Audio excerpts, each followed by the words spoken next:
হ্যাঁ বন্ধু, তোমাকেই বলছি, একটু শোনো। কেউ যদি আমাদেরকে জিজ্ঞাসা করে যে তোমার মা কী করে, আমরা বলি হাউসওয়াইফ বা গৃহবধূ।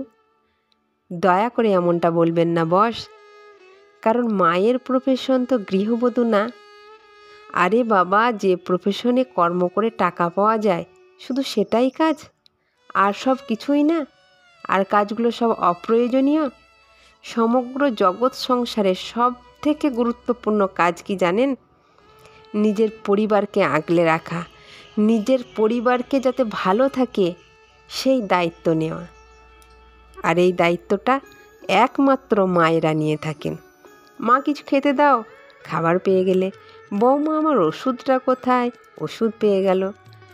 এই যে দেখছো, আজকে অনেকজন বাড়িতে আসবে, এটা ওটা সব রান্না করতে হবে, রান্না সময় মতো সব হয়ে গেল। ও মা, আমার এত টাকা লাগবে, টাকা ঠিক অ্যারেঞ্জ হয়ে গেল। এত কিছু করার পরেও আমরা মায়ের কাজকে উপার্জিত অর্থ দিয়ে বিচার করি।